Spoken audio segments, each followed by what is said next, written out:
우리는 앞에 사사기 1장의 말씀을 통하여서 이스라엘 백성들이 왜 가나안 땅에서 하나님께 범죄하고 또 가나안 사람들과 너무나도 그렇게 사이좋게 지내게 되었는지, 오늘 우리가 찬양을 주와 같이 길 가는 것 하면서 그들이 찬양하면서 살아가야 되는데, 그들은 가나안 땅에서 가나안 백성들과 함께 길 가는 것 하면서 찬양했던 게 바로, 찬양하며 살아갔던 게 그들의 삶이었었죠.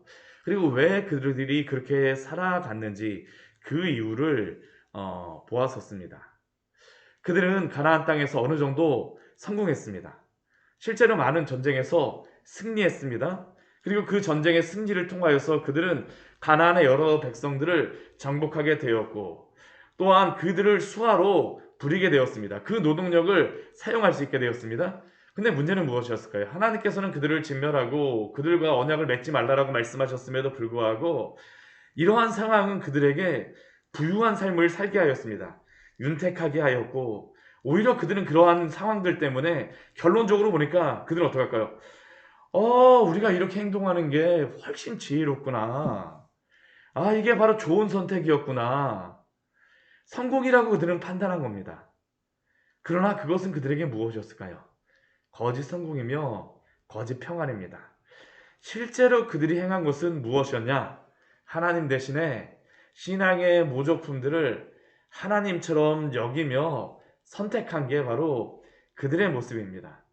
그들은 삶은 윤택하면서 이렇게 올라가는 것처럼 보였을지 모르지만, 우리는 독수리처럼 날개치며 올라가는 거라고 생각했을지 모르지만, 사실은 그들은 신앙에서 비탈길로 내려와 있었던 것이 바로 그들의 모습이었죠. 그러면 이렇게 행동하였던 그들을 향하여서 하나님은 어떠한 마음을 갖고 계실까요? 우리 1장의 말씀에서는 이스라엘 백성들이 왜 그렇게 살아갔느냐에 대해서 우리가 보았다라고 하면, 우리 2장의 처음의 말씀에서는 하나님이 그들을 향하여서 어떠한 마음을 갖고 계신지를 오늘 우리에게 보여주십니다. 참으로 충격적인 말씀이죠. 오늘 1절 말씀을 보게 되면 여호와의 사자가 나옵니다. 오늘 이 여호와의 사자는 많은 그러한 성경의 전통적인 그러한 그 해석자들이, 또 우리의 많은 그 위에 그러한 믿음의 선배들이 성육신하신 예수님은 아니시지만, 그러나 현현하신 그러한 분으로서 이 땅에 오신 그러한 분으로 생각을 합니다. 왜냐하면 우리 그 성경에 보게 되면, 사사기에 보면 그러한 분들이 그러한 경우가 여러 번 나오죠. 삼손의 부모님에게 나타났던 그러한 여호와의 사자, 또한 뭐 앞에 보게 되면 아브라함에게 나타났던 그러한 여호와의 사자. 이거는 그냥 단순히 천사 정도가 아니라 예수 그리스도의, 그래서 그 무엇이라고 해석을 하냐면 예수 그리스도의 현현이라고 해석을 합니다. 성육신한 것은 아니시지만, 그러나 항상 이렇게 육신을 입고 이 땅에 그 자신의 그런 모습을 보여주셨던 분은 예수님이기 때문에 여호와의 사자를 예수님의 현현이라고 해석을 합니다. 근데 그러한 분께서 나타나셔갖고 이스라엘 백성에게 말씀을 하세요. 근데 오늘 이분이 오신 그러한 장소가 굉장히 의미가 있습니다. 길갈에서부터 복임으로 올라왔다라고 이야기를 하죠. 우리가 이 길갈이라고 하는 그 장소가 이스라엘 백성에게는 사사기 말씀에서는 굉장히 중요합니다. 길갈은 여리고 옆에 있는 동네입니다. 사실은 지역적으로만 보게 되면 길갈에서 이 복임이라는 동네로 올라오게 되어지는 그러한 겁니다. 근데 이 길갈의 의미가 무엇일까요? 길갈은 이스라엘 백성들이 요단강을 건너서 가장 처음에 머물렀던 장소가 바로 이 길갈입니다. 우리 여호수아서 우리 4장과 5장 말씀해 보게 되면 이 길갈이 나오고 있습니다. 이스라엘 백성들이 요단강을 건너면서 여리고를 점령하기 전에 그들이 처음으로 머물렀던 장소이자, 그들이 이 요단강을 건너면서 각 지파별로 돌을 한 개씩 가져오라고 얘기죠. 12개의 돌을 쌓아놨던 그 장소가 어디냐? 바로 이 길갈입니다. 그리고 그들은 이곳에서 할례를 행하였고, 이곳에서 그들은 그 가나안 땅에 들어왔기 때문에 만나가 그쳤던 장소가 바로 이 길갈입니다. 그리고 이곳에서 그들은 처음으로 유월절을 지냈습니다. 유월절에 나왔는데, 유월절에 이곳에서 처음으로 지내면서 하나님이 구원하셨다라는 그러한 증명되는 장소가 바로 이 길갈입니다. 그래서 하나님께서 이곳에서 무엇이라고 여호수아 말씀해 보면 말씀하시냐면, 이 말씀 같이 한번 찾아볼게요. 우리 여호수아서 우리 5장 우리 9절 말씀 같이 한번 하나님께서 직접 이스라엘 백성에게 이런 말씀을 주세요. 예. 여호수아서 우리 5장 9절의 말씀입니다. 같이 한번 읽어보도록 하겠습니다. 예, 같이 읽겠습니다. 여호와께서 여호수아에게 이르시되 내가 오늘 애굽의 수치를 너희에게서 떠나가게 하였다 하셨으므로 그곳 이름을 오늘까지 길갈이라 하느니라. 예, 이 길갈이라는 의미가 이 굴러가다라는 그러한 의미입니다. 수치가 그 끊어진 그러한 장소로서 해석을 합니다. 근데 하나님께서 이 길갈에 와서 이러한 여러 가지들을 통해서 하나님의 구원이 가나안 땅에 들어왔다라는 것을 선언하셨던 그러한 아주 굉장히 중요한 장소죠. 애굽에서의 그러한 종된 그러한 삶이 끝났습니다. 수치가 다 끝났습니다. 수치가 다 굴러가 버린 장소입니다. 근데 사사기는 어떻게 됐을까요? 수치가 다시 굴러 들어와 버린 장소가 되어져 버렸습니다. 그래서 여호와의 사자가 이곳에 오시죠. 길갈에서 복임으로 왔는데 이제 복임 뒤에 보게 되면 복임이라고 하는 그러한 의미는 울다라는 그러한 의미입니다. 통곡하다라는 그러한 의미입니다. 수치를 굴려보내주셔서 기쁨이 온 장소인데 다시 통곡의 장소로 다 변했다라는 게 바로 지금 이 장소를 통하여서 하나님께서 말씀하시는 겁니다. 하나님이 무엇이라고 말씀하실까요? 여호와의 사자를 통하여서. 지금 우리 바로 1절 말씀해 보게 되면 하나님은 자신이 언약에 신실하셨다는 것을 이스라엘 백성에게 말씀하십니다. 내가 너희를 애굽에서 올라오게 하였고, 우리 오늘 사사기 2장 1절 말씀 보게 되면 내가 너희의 조상들에게 맹세한 땅으로 들어가게 하였고, 또 내가 너희와 함께한 언약을 영원히 어기지 아니하리라 약속하시면서 지금도 언약을 신실하게 지키셨습니다. 하나님은 언약에 신실하신 하나님이로 길갈의 하나님, 수치를 굴려보내신 하나님이신데 이스라엘 백성은 어떻게 할까요? 언약에 신실하지 않습니다. 이게 바로 2절에서 여호와의 사자가를 통하여서 하나님이 말씀하신 것이죠. 하나님이 말씀하시는 것이죠.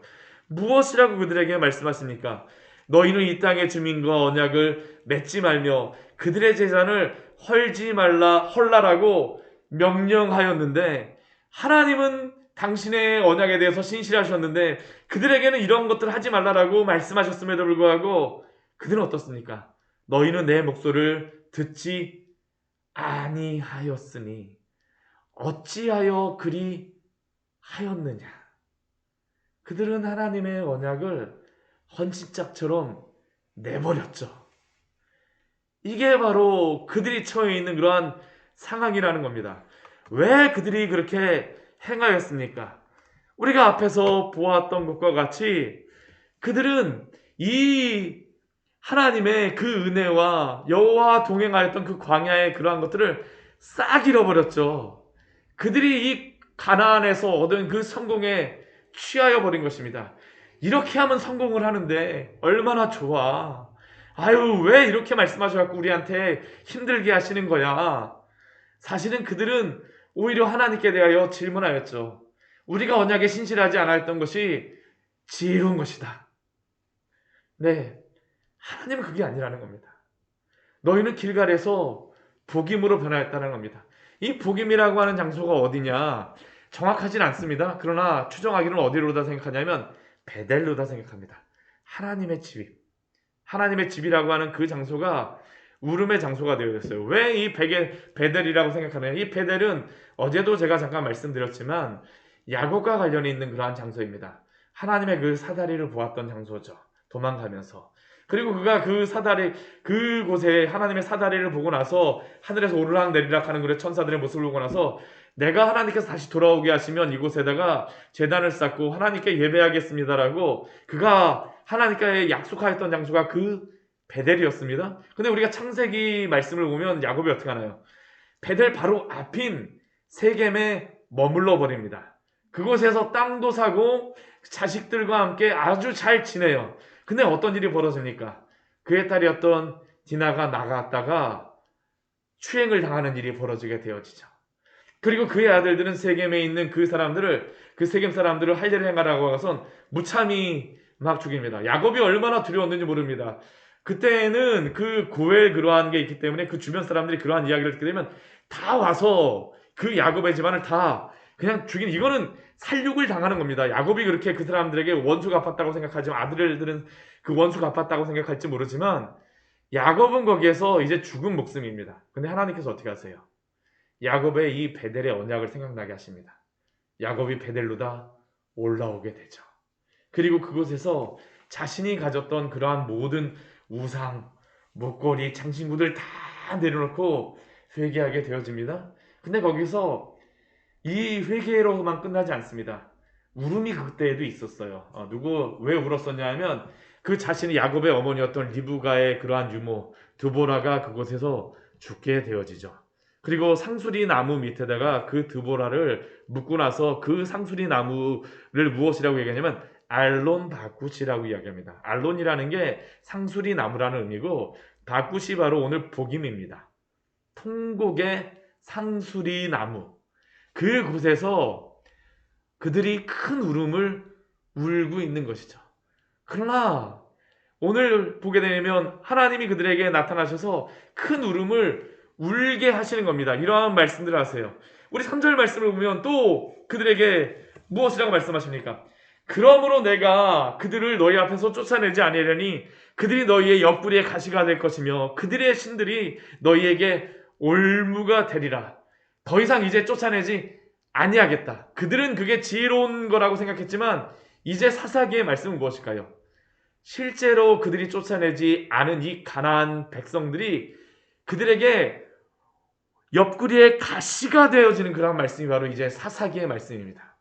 그들이 이 올무가 된 우상들을 섬기면서 그들이 하나님을 떠남으로 말미암아 하나님이 그들이 남겨두었던 이 가시에 의해서 찔리는 일들이 벌어지게 되어지죠. 이제 사사기 말씀 보게 되면 계속 그래서 무엇합니까? 계속 울어요. 하나님 왜 이렇게 우리를 하세요? 웁니다. 계속 울어요. 그러고 나서 그때에는 하나님 사사를 보내주셔서 구원해 주긴 하지만 그 다음에 또 어떻게 할까요? 금방 또 다시 죄를 범하는 게 바로 이 사사기의 말씀입니다. 근데 오늘 말씀 보십시오. 이게 그 전형이 나타나고 있습니다. 우리 4절 보세요. 이렇게 여호와의 사자가 하나님께서 이렇게 말씀하시니까 이스라엘 백성에게 그 마음에 큰 찔림이 오는 겁니다. 막 소리를 높여옵니다. 막 큰 울음을 불어요. 야곱이 예전에 울었던 것과 같이 큰 통곡을 합니다. 그러니까 그곳 이름을 복임이라고 하죠. 여호와께 제사를 드립니다. 근데 문제는 무엇일까요? 야곱은 그곳에서 그 모든 우상들을 다 묻고 장신구들을 다 내려놓고 아버지의 땅인 헤브론으로 가게 되어지는 그러한 여정을 걷게 되지만 이스라엘 백성은 하나님 앞에 회개하지 않습니다. 여전히 자기의 길을 따라서 살게 되어지죠. 그게 바로 사사기의 말씀입니다. 우리가 그리스도인들이 참 실수하는 게 바로 이 문제 아닙니까? 우리가 하나님 앞에 와서 눈물을 흘리고 막 기도합니다. 주님, 내가 이것을 잘못했습니다. 내가 이렇게 죄인이에요. 하는데 문제가 무엇인가요? 울고 우리의 마음은 편하고 나서 끝나는데 거기서 끝이라는 거죠. 하나님께서는 그들이 복임으로만 끝나기를 원치 않으십니다. 하나님은 그들이 회개하고 하나님 앞에 서기를 원하세요. 근데 그들은 그냥 울고 끝나죠. 제사하고 끝납니다. 그러니까 이들에게는 계속적인 반복적인 이 죄의 습관이 사사기에서 일어나게 되어집니다. 오늘 그들이 떠나지 않았다라는 것을 이제 그 6절에서 10절까지 해서 우리에게 말씀하십니다. 그들이 참 이게 그 앞에서만 악어의 눈물이죠. 우리 6절 말씀 한번 보십시오. 여호수아가 이제 그 이전에 여호수아가 백성들을 각자의 그러한 지파의 땅으로 다 그 땅을 분배하고 보냈습니다. 이스라엘 자손이 각기 기업으로 갔습니다. 그들은 그들의 땅을 차지하였습니다. 근데 그들이 차지하고 나서 어떤 일들이 있었을까요? 여호수아가 사는 날 동안 그리고 여호수아 뒤에 여호수아와 함께 생존하였던 여호수아와 함께하였던 그러한 장로들이 사는 날 동안 그들은 어떻게 합니까? 여호와를 섬깁니다. 왜 그럴까요? 여호수아 신앙 따라가는 겁니다. 그 장로들 신앙 따라가는 겁니다. 그 모든 큰 일을 본 자들이 사는 날 동안에는 너희들 그렇게 하면 안 되지 하게 되면 부모님 말씀 듣는 것과 같이 그 위대한 그러한 지도자의 말을 듣고 나서 그냥 그때는 따라서 사는 것 같습니다. 근데 이 여호수아와 그 뒤에 생존한 장로들이 이제 죽게 되어집니다. 우리 8절 말씀 보면 그렇게 나오죠. 여호와의 종 눈의 아들 여호수아가 110세에 죽음에. 예전 그 여호수아를 시작하면서 모세의 종이었던 그 사람이 이제는 여호와의 종으로 바뀌어 있습니다. 근데 그 여호와의 종이 죽고 나니까 그 여호수아 같은 딥네테라스, 딥나세라, 이 딥나세라는 지금도 이스라엘에 가보게 되면 가장 척박한 그러한 지역 중에 하나입니다. 이 여호수아는 척박한 지역에 가서 자신이 직접 여호와 하나님을 의지하면서 살아냈던 사람입니다. 증명해냈던 사람입니다. 근데 그의 자손들 어떻게 할까요? 그가 따라 살았던 그곳에서 여호수아가 살았던 그러한 믿음의 모습을 따라갔던 것이 아니죠. 그 세대의 사람들도 다 죽게 되자 그 후에 일어난 다른 세대는 어떻습니까? 여호와를 알지 못하였다라고 이야기를 하죠. 여호와께서 이스라엘 위하여 행하신 일도 알지 못하였다라고 10절 말씀을 보게 되면 우리에게 말씀합니다. 이들이 정말 여호와를 알지 못할까요? 여호와께서 이스라엘 위하여 행하신 일도 알지 못하였을까요? 저는 절대 아니라고 생각합니다. 이 사람들은 그 모세를 통하여서 이 사람들을 그 여러 그 조상들을 통하여서 하나님이 어떠한 일을 행하셨는지 다 알고 있습니다. 애굽에서 10가지의 재앙을 통하여 구원하셨는 것도 알고 있고요. 그리고 또 그 홍해를 가르셨던 사건도 알고 있고요. 만나를 먹었던 것도 그들은 알고 있습니다. 반석에서 물을 내셨던 것도 알고 있습니다. 메추라기를 보내셨던 것도 알고 있습니다. 구름기둥과 그 불기둥으로 인도하셨던 것도 알고 있습니다. 그런데 그들은 하나님을 믿지 못하는 게 바로 그들의 모습이죠. 여기에서 알다라는 그러한 단어가 야다라는 그러한 단어 아마 한두 번쯤은 들어보셨을 겁니다. 이 의미가 무엇이냐면 단순히 그냥 안다라는 그러한 의미가 아닙니다. 이게 결혼하다라는 그러한 의미입니다. 성적으로 이게 결혼하고 나서 남편과 아내가 안다라는 그러한 의미가 바로 이거는 부부간에 안다라는 단어로서 쓰는 겁니다. 이건 아무 때나 쓰는 단어가 아닙니다. 이 단어를 이 여호와를 알지 못하였다라는 이 단어에 이 문장에 사용하고 있는 겁니다.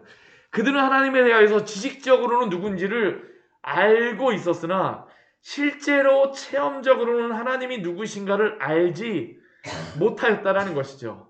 그들의 조상들은 하나님이 인도하시는 그 길을 따라서 그 홍해로 그 푸르른 바다로 한 발자국을 내딛고 요단강을 한 발자국을 내딛었던 그러한 체험이 있는 신앙이었으나 이들은 알고 있지만 발길은 내딛지 않았던 사람들이 바로 이 사람들이었다라는 겁니다.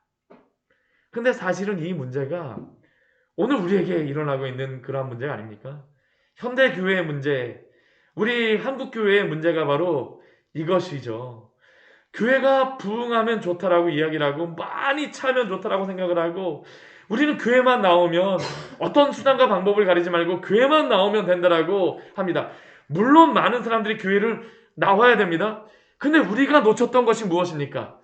여호와를 알게 하는 것에 대하여서는 그만큼 신경 쓰지 못하였던 것이죠.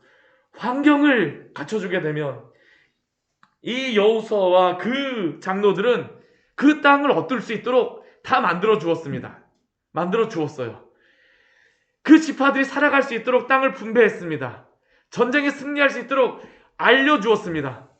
근데 가장 중요한 하나님을 만나지 못하였던 것이 그 신앙의 참된 전수가 일어나지 않았던 것이 바로 이스라엘 민족의 문제였고 또한 어쩌면 우리의 가정에서도 또한 한국교회에서도 일어나고 있는 문제죠.